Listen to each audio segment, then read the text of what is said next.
যখন নূহ নবীকে একটা বাচ্চা পর্যন্ত পাগল কয়া ঢিল মারলো, তখন নূহ নবীকে আল্লাহ একটারেও রাখবা না, সবগুলি শেষ করে দাও। আমার তো মনে মনে আশা ছিল বাবাগুলি মারা যাওয়ার পর তাদের পরবর্তী জেনারেশন তারা আমাকে নবী মানবে, কিন্তু আজকে বাচ্চাটাও বাবার সাথে পাগল কয়া যখন আমাকে ঢিল মারলো, আমি নিরাশ হয়ে গেছি। মাওলা রব্বি লা তাযার আলাল আরদি মিনাল কাফিরিনা দাইয়ারা, একটারেও রাখবা না, সব ধ্বংস করো। আল্লাহ পাক তখন জিজ্ঞেস করেছিল, নূহ এটা কি তোমার ওই দোয়া যেটা আমি কবুল করার গ্যারান্টি দিয়েছি? সকল নবীদের একটা দোয়া বদদোয়া কবুলের গ্যারান্টি দিয়েছি, এটা কি তোমার সেই দোয়া? নূহ নবী কয়, মালিক ওটা আমার সেই দোয়া। আল্লাহ কয়, তাহলে তো আর দেরি হবে না, গ্রান্টেড। রব্বুল আলামিন সব ধ্বংস করে দিল। শুধুমাত্র একটু বোঝানোর জন্য বলছিল, রে নূহ আমার বান্দাদেরকে আমি আল্লাহ নিজের হাতে বানাইছি, নিজের হাতে বানাইছি। যেই মানুষগুলার আমি নিজের হাতে বানাই, এই মানুষগুলারে নিজের হাতে মারতে আমি আল্লাহর বড় কষ্ট লাগে। বুঝতে হলে তোমাকে একটু বোঝাই, নিজের হাতে কতগুলি হাড়ি পাতিল বানাও, বানাইছেন যেভাবে মন চায় সেভাবে মনের মাধুরী দিয়ে তুমি বানাও। নূহ নবী মনের মাধুরী দিয়ে অনেকগুলি হাড়ি পাতিল বানাইয়া আল্লাহ কয়, এখন বাইরিয়া সব ভেঙে ফেলো, লাঠি হাতে নিয়ে সব ভেঙে ফেলো। নূহ নবী কয়, মালিক বানাইলাম মনের এত মাধুরী দিয়া, এখন আবার ভাঙতে বলো, কষ্ট লাগে। আল্লাহ কয়, নূহ মাটির কিছু জিনিস বানাইছো, জীবনও দেও নাই, রূহ দেও নাই, প্রাণও দেও নাই, মুখ দিয়া কথা বলতে পারে না, হাত দিয়া নড়তে পারে না, তোমাকে মালিক কইয়া ডাকও দিতে পারে না। কিন্তু যেই মানুষগুলির আমি আল্লাহ মাটি দিয়া বানানোর পর তাদের রূহ ঢুকাইলাম, হাত দিলাম, পা দিলাম, চোখ দিলাম, জবান দিলাম, আমি আল্লাহকে যেই জবান দিয়া ডাক দে, যে কপালটা দিয়ে আমাকে সেজদা দেওয়ার জন্য কপাল বানাইলাম, ওই মানুষগুলিরে আমি ভাঙতে বুঝি আমি আল্লাহর কষ্ট লাগে না? আমার বুঝি কষ্ট লাগে না? নূহ আলাইহিস সালাম তিনি তো চলে গেলেন। একজন বুড়া মহিলায় তখন ডাক দিয়া বলতেছিল, নবী গো আমি অনেক বৃদ্ধা মানুষ, আমাকে আপনি ইয়াদ করে নিয়ে যাইন, আমি কিন্তু পারাপারি করে নৌকা উঠতে পারবো না, আমি বড় দুর্বল। নূহ নবী বলতেছিল, মা গো তোমাকে নিব, কিন্তু নবী তার নৌকায় তুলতে ভুলে গেছেন, তিনি তো চলে গেছেন। ভাইরা বন্ধুরা চলে গেছেন তো গেছেন, প্লাবন শেষ হওয়ার পর মনে হলো, হায় হায় আমি তো বুড়িমার কথা ভুলে গেলাম, মা তো আমাকে বলছিল তাকে নিয়ে যাওয়ার জন্য। নূহ নবী দৌড়ায় তার কাছে আসলেন, ভাঙ্গাচোরা একটা ঘর, तमाम দুনিয়া মহাপ্লাবনে একদম শেষ হয়ে গেল, কিছুই থাকলো না। কিন্তু নূহ নবী আসছেন, তাও মনের একটা টানে দেখি গিয়ে কিছু ধ্বংস অবশেষ পাওয়া যায় কিনা। যাই দেখি মা মহিলাটার কি অবস্থা। আল্লাহর নবী আয়েশা দেখেন ভাঙ্গাচোরা ঘর, এখনো আগের মতোই দাঁড়ায় আছি। নবী অবাক হয়ে গেলেন, এত ভারী ভারী পাহাড়ের মতো উঁচা উঁচা বাড়ি, দালান কোঠা কিছুই নাই, কিছুই নাই। আর ওই ভাঙ্গাচোরা ঘর, এই ঘরটা এখনো আগের মতোই দাঁড়ায় আছে। নবী দরজার পাশে এসে ডাক দিলেন, মা। মহিলা ঘর ঝাড়ু দিতেছে আর আল্লাহর নাম জপতেছে, জিকির করে আর ঘর ঝাড়ু দেয়। নবী যেই মাত্র বাহির থেকে ডাক দিলেন, মা। মহিলা ভিতর থেকে কয়, নবী গো তুফান কি শুরু হয়ে গেছে নাকি? আল্লাহর নবী সাজদায় পড়ে কান্দে আর কয়, মালিক তোমার কুদরত বুঝা বরদার, तमाम দুনিয়া শেষ হয়ে গেল, অথচ তোমার বান্দি খবরই জানে না। ও মালিক তোমার কুদরত বুঝা বড় দায়, কিছু বুঝি না, একটু বুঝাই বানি। আল্লাহ পাক রব্বুল আলামিন কই, নূহ রে আমার বান্দি তোরে বলছিল নিয়ে যাওয়ার জন্য, তুমি ভুলা গেছো। তোমরা উম্মত তোমাদের উম্মত বলতে পারো, কিন্তু আমি আল্লাহ বান্দা বান্দি ভুলতে পারি না। তোমরা নবী হইয়া উম্মত ভুললেও আমি আল্লাহ হইয়া বান্দা বান্দি ভুলতে পারি না। তোমারে বলছো নেওয়ার জন্য, তুমি ভুলে গেছো, কিন্তু আমি আল্লাহ তারে ভুলি না। এজন্য আমার ভাই মনে রাখবে, মায়ার নবী দয়ার নবী বলতেছে, উম্মতের দল জাননি হাসরের মাঠে আমি শুধু কেন সুপারিশ করব? সব নবী তার ওই দোয়াটা আল্লাহর কাছ থেকে চায়া নিয়ে গেছে। সবাইকে আল্লাহ পাক এই দোয়াটা দুনিয়াতে কবুল করে নিছে। কিন্তু ইন্নিখতাবাতু দাওয়াতি শাফাআতান লিউম্মতি, কিন্তু আমি জীবনে কত মুসিবতের মধ্যে পড়ছি, কত বিপদের মধ্যে পড়ছি, এরপরও কোনোদিন এই দোয়াটা আমি আল্লাহর কাছে চাই নাই, এই দোয়া কখনো করি নাই। তায়েফের ময়দানে আমি নবীর উপর দিয়ে এত নির্যাতন, এত নিপীড়ন, পাগল পাগল কয়া কয়া এই যুবকগুলি, উশৃঙ্খল যুবকগুলি আমার পিঠে পাথর মারল। যেখানে পাথর মারছে সেখানে রক্ত ফিনকি দিয়ে বের হয়েছে। আল্লাহর নবী রহমতুল নবী, মায়ার নবী আম্মা জান আয়েশা সিদ্দিকা রাদিয়াল্লাহু তাআলা আনহা বলেন, নবীর দেহের ভিতরে এমন কোন পশমের গুঁড়া আমি পাই না যেই জায়গাটাতে এখনো পাথরের দাগ নাই। আমি বলছিলাম, নবী গো, আপনার কি কোনো শীতলা রোগ হয়েছিল নাকি? নবী কয়, না গো আয়েশা, এটা রোগ না, এই চিহ্নগুলি তায়েফের জমিনে পাথরের আঘাত। এরপর নবী কয়, আমি আল্লাহর কাছে দোয়া করি নাই, ও মালিক, যেটা কবুল করার গ্যারান্টি দিছো এটা দিয়েই ওদেরকে ধরো, এমন বলি নাই। বরং দুইজন ফেরেশতা ঈসা পাহাড় চাপা দিয়ে মারতে চাইলো। এরপর নবী কয়, আল্লাহুম্মা হদি কওমি ফাইন্নাহুম লা ইয়ালামুন, আল্লাহ আমার কওম বুঝে না, আমারে চিনে না, আমারে চিনে না, ওদের পরবর্তী জেনারেশন বাচ্চা কাচ্চা আমারে চিনব। আল্লাহ তুমি যদি শেষ করে দেও তাহলে আমার কথা শুনবো কেডা? আমি কাদের মাঝে দাওয়াতের কাজ করবো, কাদেরকে তোমার কথা শুনাইমু?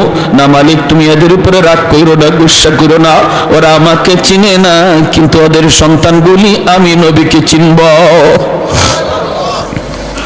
মায়ার নবী, দয়ার নবী কয়, আবু জাহেল আমার মাথা থেকে রক্ত ঝরাইছে, 2 বছর 2.5 বছর জেলখানায় বন্দী, পরিবারের সমস্ত সদস্য নিয়া শিয়াবে আবি তালিবের ভিতরে আমার নবী বন্দী। 1 বছর নয়, 2 বছর 2.5 বছর। বাচ্চা কাচ্চাগুলি খানার অভাবে কি খাইবো সারাদিন সারা রাত, নবী বলেন কান্না করছে। আল্লাহর নবীর চাচা আবু তালিব তিনি ঈমান আনেন নাই, কিন্তু ওই শিয়াবে আবি তালিবের কারাগারে আবু তালিব বন্দী।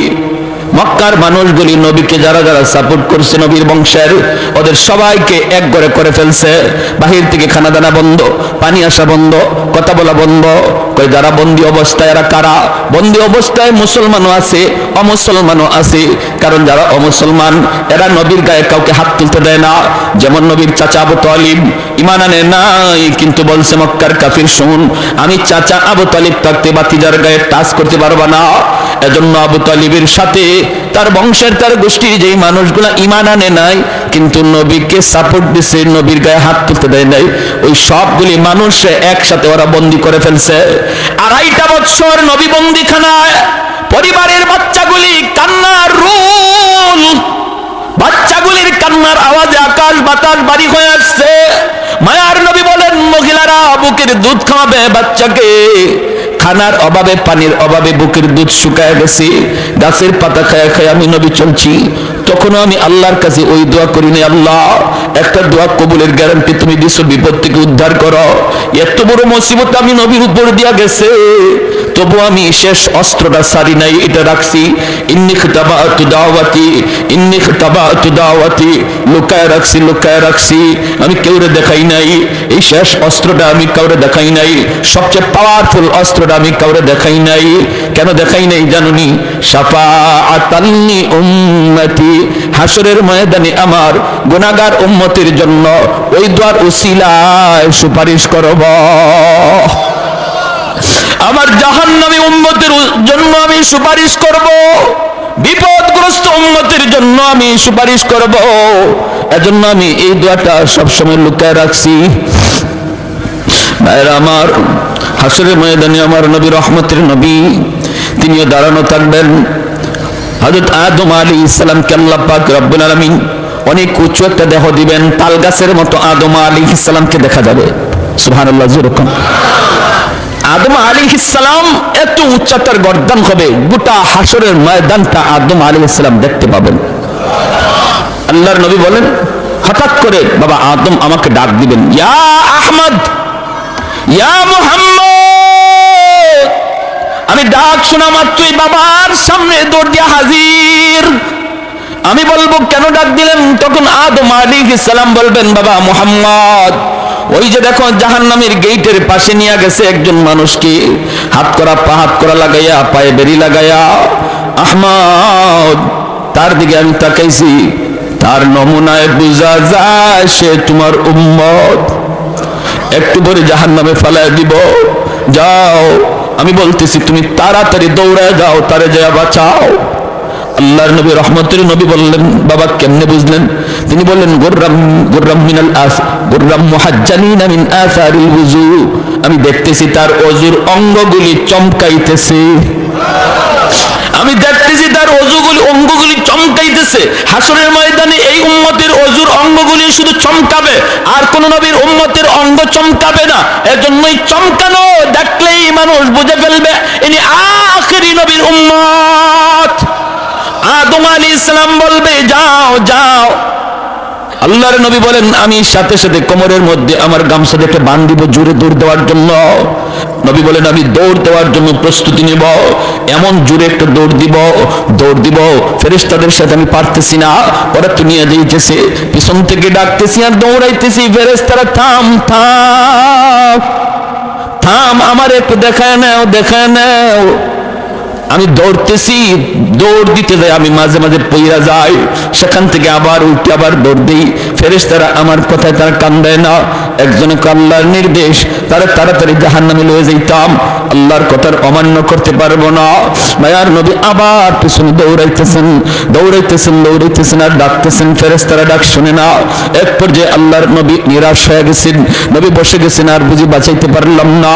আসমানের দিকে হাতটা উঠাই আল্লাহর নবী চোখের পানি জড়ায়, আল্লাহ তুমি না বলছিল হাসরের ময়দানে আমারে কান্দাইবা না, আমি যা চাইবো তুমি তা দিবা।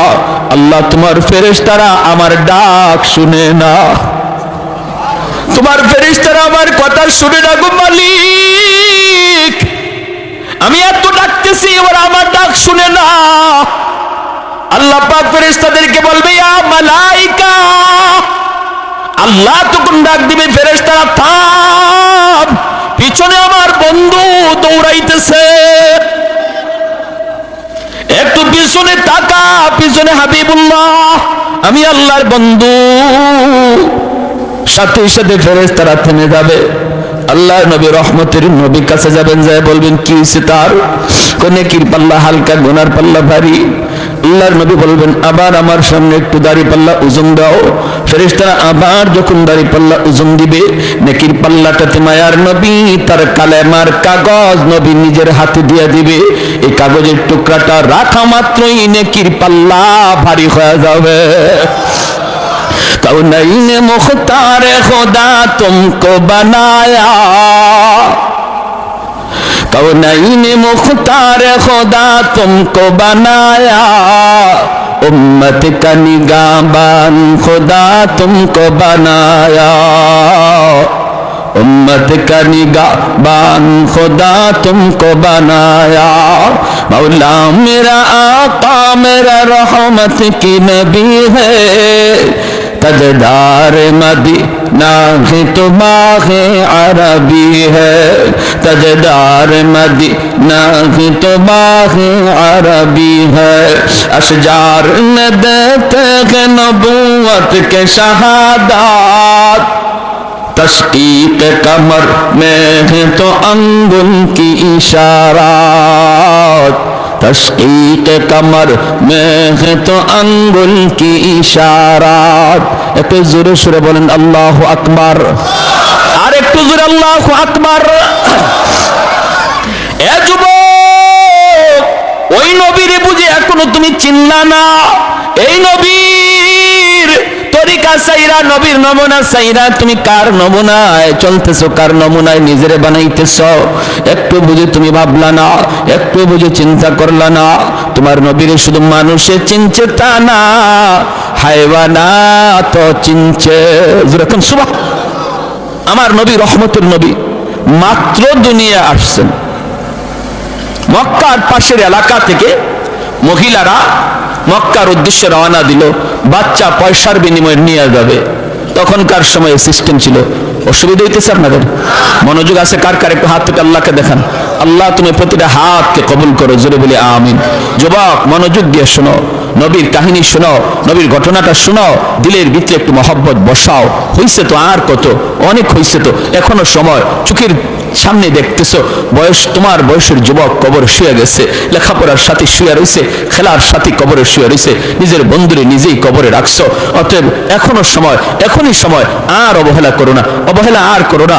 কারণ তুমি ভাবতেছো বৃদ্ধ বয়সে আমি ঠিক আছে গুনাহ ছাড়বো, বৃদ্ধ বয়সে নামাজ ধরবো। কত যুবক আর জীবনে বৃদ্ধ বয়স পায় নাই, কবরে চলে গেছে। অতএব না, এই অবহালতে, যে হালতে আমরা এখন আছি, এই হালতে যদি মরণ হয়, উপায় নাই, উপায় নাই, বাঁচবার কোনো উপায় নাই। আমার নবী, রহমতের নবী, দুনিয়া মাত্র আসছেন। ওই অবস্থায় মক্কার পাশের এলাকা থেকে মহিলারা উট নিয়ে রওনা দিছে। নবীজির দুধমা হালিমা সাদিয়া রাদিয়াল্লাহু তাআলা আনহা, তিনিও বান্ধবীদের সাথে স্বামীরে লইয়া রওনা দিচ্ছেন। কিন্তু তার উটটা ছিল বড় দুর্বল, তাদের সাথে তাল মিলায় চলতে পারেন না। বান্ধবীরা কয়, হালিমা তোমার উট মরা ধরা, হাঁটে না, নড়ে না, চড়ে না, তোমার উট লইয়া তুমি আও, আর আমরা আগে গেলাম, তোমার সাথে লইয়া যাওয়া সম্ভব না। বান্ধবীরা আগেই চলে গেল মক্কায়। খাদিজা নবীজির দুধমা হালিমা সাদিয়া রাদিয়াল্লাহু তাআলা আনহা পিছনে স্বামীকে নিয়ে আস্তে আস্তে মক্কায় ঢুকলেন। ওই মহিলারা আগেই মক্কায় ঢুইকা ধনীর সন্তানগুলা তারা আগে ভাগই দখলে নিয়ে নিল। আল্লাহর নবীর দরজার সামনে যায় যেই মাত্র নক করে, নবীজির আম্মা ভিতর থেকে বলেন, হ আমার সন্তান আছে, তোমরা নিবানি? ওই মহিলারা কয়, বাপ আসেনি, বাবা আসেনি। যখনই নবীর মা বলেন, না আমার মোহাম্মদ এতিম, আমার মোহাম্মদের বাবা নাই, জন্মের আগেই বাবা মারা গেছে। মহিলাগুলি কয়, না না, তাহলে নিমু না, পয়সা বেশি মিলবে না, বাপ নাই যার, এতিম পোলা টাকা পাইমু কেমনে, না নেওয়া যাবে না, চলে গেছে। আল্লাহ নবীর মা আমিনা তিনি একদম নিরাশ হয়ে গেছেন, এতিম বিদায় বুঝে আমার ছেলেকে কেউ নিবে না।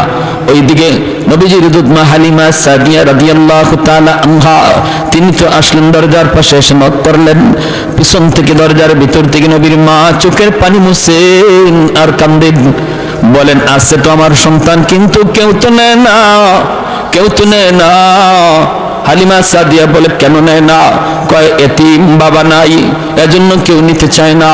তুমি কি আমার সন্তানটারে নিবা নাকি?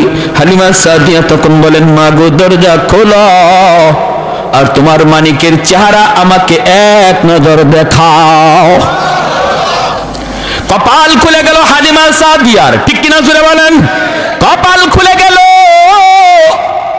আমার নবীকে কাছে নেওয়ার কারণে কপাল খুলে গেল হালিমার। আর যারা নবীর থেকে দূরে সরে গেল, এদের কপাল নষ্ট হয়ে গেল।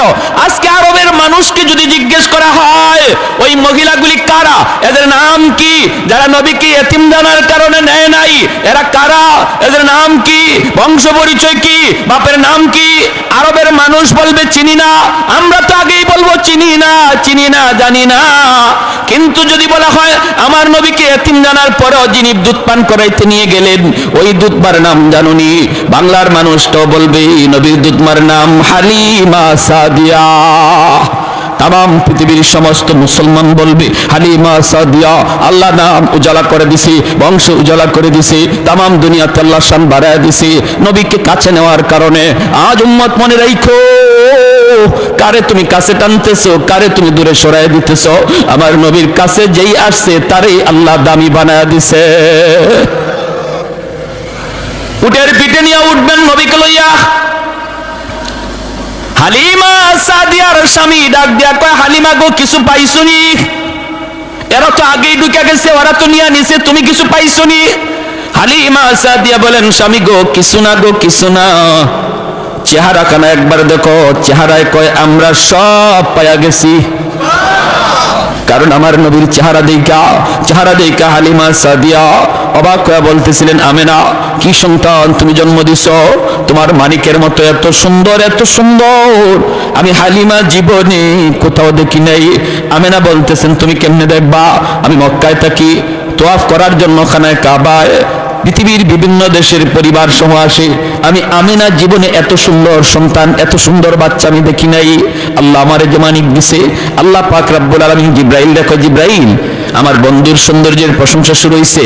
আমিনাও বুঝি দেখছে না, হালিমা দেখছে না, তুমি জিব্রাইল দেখছনি আমার বন্ধুর মতো এমন আরেকজন।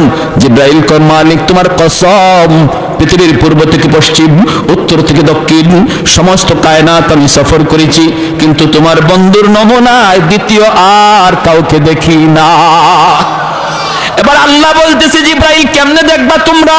আমি আল্লাহ বলি কি শোনো, আরে আমার বন্ধুর মতো আরেকজন এমন পৃথিবীতে আমি আগে বানাই নাই, ভবিষ্যতে বানাবো না। কারণ আমি খালিক, আমি মালিক। আমি যদি না বানাই তোমরা কেমন করে দেখবা? আমি তো বানাই নাই, তোমরা দেখবা কেমনে? দেখবা কেমনে? এজন্য নবীর সৌন্দর্যের ব্যাপারে হযরত হাসান রাদিয়াল্লাহু তাআলা আনহু কয়, নবী গো খুলিকতা মুবাররাআম মিন কুল্লি আইবিন কাআন্নাকা খুলিকতা কামা তাশাউ। ওগো নবী, আপনার দিকে তাকাইলে মনে হয় আল্লাহ আপনাকে যখন বানায় তখন আল্লাহ সর্বদা আপনারে জিগায়া জিগায়া আপনার পরামর্শ নিয়া নিয়া আপনারে বানাইছে। আপনার নাক বানাইবার আগে যেন আল্লাহ আপনারে জিগাইছে, বন্ধু নাকটা কেমনে বানাইলে তুমি খুশি একটু কও, তোমার কপালটা কেমনে বানাইলে তুমি খুশি কও, বন্ধু তোমার চোখটা কেমনে বানাইলে তুমি খুশি কও। ওগো নবী, আপনার নাক মুখ চোখের দিকে তাকাইলে মনে হয় আপনি যেভাবে আল্লাহরে কইছেন আল্লাহ ওইভাবে আপনারে বানাইছে। সুবহানাল্লাহ, সুবহানাল্লাহ। আমাদেরকে যদি আল্লাহ এরকম কইতো, ও বা আব্দুল্লাহ কইছেন তোমার চোখটা কেমনে বানাবো, আমরা কি বুঝতাম? মালিক পৃথিবীর শ্রেষ্ঠ চোখ যেন আমার চোখ হয়। কেরম বলে হরিণীর মতো ডাগর ডাগর চোখ, খুব না? তা আল্লাহ যখন আমারে অপশন দিয়ে দিছে তুমি যেভাবে কইবা এইভাবে বানাবো, বলো তো তোমার চোখ কেমন চাই? আমি কইতাম আল্লাহ পৃথিবীর শ্রেষ্ঠ চোখ চাই, পৃথিবীর শ্রেষ্ঠ নাক চাই, পৃথিবীর শ্রেষ্ঠ চেহারা চাই। আল্লাহর নবী সাহাবী কয়, নবী গো আপনার দিকে তাকাইলে এমনই মনে হয় আল্লাহরে আপনি যেভাবে কইছেন আল্লাহ এইভাবে আপনারে বানাইছে। সুবহানাল্লাহ। হালিমা সাদিয়ার স্বামী বলতেছে, হালিমা কিছু পাইছো? না গো স্বামী, চেহারা দেখো, চেহারা দেখলে মনে হয় সব পেয়ে গেছি। আল্লাহর নবীকে নিয়ে এইবার হালিমা সাদিয়া উটের পিছনে বসলেন, আর হালিমা সাদিয়ার স্বামী সামনে বসলেন, কারণ ইনি উট চালাবে। খাসাইসুল কুবরা নামক কিতাবের ভিতরে লিখেন, যেই মাত্র আল্লাহর নবীকে নিয়ে তিনি পিছনে বসছেন আর স্বামী সামনে বসছেন, এরপরে স্বামী বলতেছে উট চল বাড়িতে যাব, কিন্তু উট নড়ে না, চড়ে না, বসা থেকে উঠে না। যতই পিটায় উট নড়েও না, চড়েও না, হাঁটেও না, উঠেও না। আবার পিটুনি দেয়, উট নড়ে না, চড়ে না। এইবার উট বলতেছে, মালিক দয়া করে অল্প সময়ের জন্য আমি উটের জবানটা খুলে দাও। আল্লাহ তুমি আমাকে জবান দেও নাই, জবান দিছো মানুষে, এজন্য আমি তোমার উপরে নারাজ না, নারাজ না, নারাজ না, কিন্তু অল্প সময়ের জন্য জবানটা খুলে দাও। আমি আমার মালিককে বুঝাইতে চাই কেন আমি হাঁটি না, কেন আমি উঠি না। এই বলা মাত্র আল্লাহ উটের জবানটার আল্লাহ খুলে দিছেন।